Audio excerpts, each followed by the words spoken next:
अस्सलाम वालेकुम। पेक्सेट मेडिकल कैम्प दलता पीर बाबा की लगेदले दे तاسو ته پته ده ماشاءالله د پیکزیټ په پیښور کې په ټول پاکستان کې چې کوم خدمات دي هغه د چا نه پټ پناه نه دي. نو چې څونه د چا د میډیسن وس کېږي او هغه میډیسن را لېږل غواړي نو پیکزیټ بالکل دلته خپل کیمپ لګولی دی. د مریضانو خدمت هم کېږي ماشاءالله. او دا وګورئ دا علاقه ټوله متاثره شوې ده. دا یو کس کار نه دی بلکې ټولو پښتنو باندې زه دا غږ کوم او موږ دې دپاره راغلي یو چې موږ پښتانه خبر کړو. دا د یوې ورځې د یوې هفتې د یوې میاشتې مثلا دا د کلونو خبره ده. بونیر تباه شوی دی. هغه بونیر نه دی چې خلک به پیر بابا ته راتله او دلته به هغه چکرې او خوندونه بالکل ختم شوي دي. دلته یو غم دی او هر سړی خبر دی. زموږ د پیکزیټ وروڼه ماشاءالله خپل هغه کار کوي د پښتنو خدمت. بونیر کې چې کوم خلک متاثره شوي دي د هغو خدمت کوي. ډېره زیاته مننه. پښتنو یو ځل بیا ښاد او آباد اوسئ.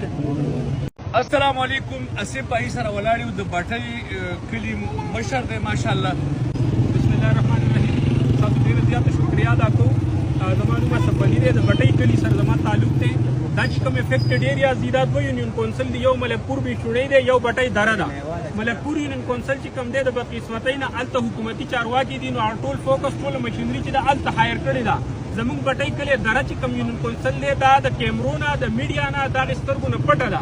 نن تاسو رالی پرون نه موږ دا کمپین شروع کړی دی چې د الله د رضا دپاره څومره نقصان هلته شوی دی دومره دلته شوی دی. اپنې مدد آپ چې موږ کوم ډیډ باډیز دي هغه ریکور کړي دي د اوسه پورې څه میس دي.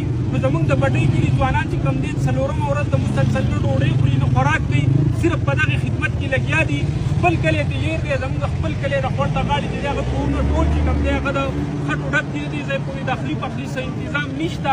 ستاسو د میډیا په وساطت باندې د پیج په وساطت موږ دا ریکویسټ کوو چې زموږ د باټۍ کلي دپاره وړه مشینري راولېږي چې هغه یې کوڅو ته وردن نه شي او دا کورونه زموږ را صفا کړي ځکه چې دا ډېره زیاته ګندګي پرته ده. موږ خپل کلي سیلاني وزګار زموږ د مضافاتي علاقې د باټۍ درې چې کوم ډېر تعداد و هغه ریکور شوی دی 10-15 پورې چې دی لا میس دي هغه به کوو انشاءالله.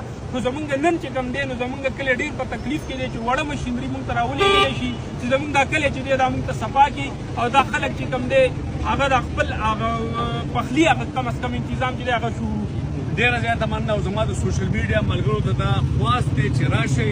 اوس هم بونیر ګورئ تباه او برباد دی. دې ملګري خبرې تاسو واورېدې نور په تاسو باندې